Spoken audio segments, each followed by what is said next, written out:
Our speaker now is Andy Zhao from Materials Science and Engineering.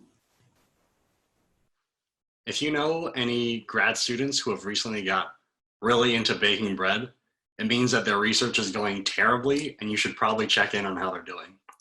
I started baking bread in my second year at UCSD. I was trying to build an oven that could get to 1500 degrees Fahrenheit, melt salts, and measure its thermal conductivity.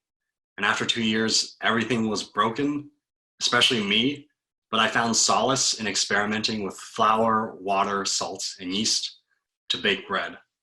And it was a more forgiving and nourishing reminder that I could still do some kind of science. And compare that to my first year at UCSD, where I was really young and gung-ho about overthrowing the fossil fuel industry. And here's my elevator pitch from that first year.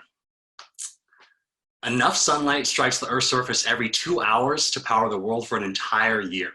Solar panels provide electricity cheaper than any form of fossil fuel. So why isn't everything powered by solar? It's because the sun sets every night and batteries are still far too expensive to store enough energy for an entire city. A cheaper way to store energy is molten salt. This is Ivanpah, right outside Las Vegas, where 10,000 mirrors reflect and concentrate sunlight to the top of a tower to heat up molten salt. The hot salt is stored in these giant containers and heat is extracted at nighttime to power turbines and generate electricity. And it powers about 100,000 homes. You can think of it like a thermos. In the morning, you fill up your thermos with hot coffee. And later in the day, when you need a boost in energy, the hot coffee is there waiting. And that's usually where my elevator pitch ends because my research looks something more like this. I sit kind of like this and I stare at these dots all day and I ask myself, how fast can you extract heat from molten salt to generate electricity? And it turns out there's 15 different answers depending on who you ask, because this large spread of data is caused by convection at high temperature. The same thing happens when you boil water. There's this bubbling and moving of water. And as any good baker knows, the amount of convection changes depending on the oven.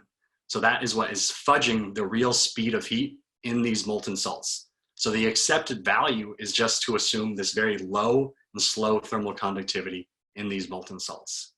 So I've spent the last 3 years developing a new technique to remove the error of convection to more accurately measure thermal conductivity. So I've actually found that it's 15% higher than previously thought. So to give you a better intuition of thermal conductivity, imagine opening a metal doorknob.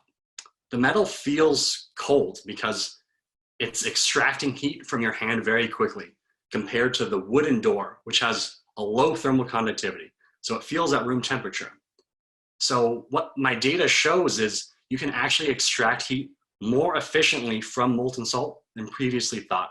So when you're redesigning these molten salt solar thermal plants, you can make them smaller and save money when you build them on the order of about $2 million. So to sum everything up, I've spent 3 years consuming bread and converting it into these 13 data points, these dots, and about $2 million in savings. Thank you for your attention.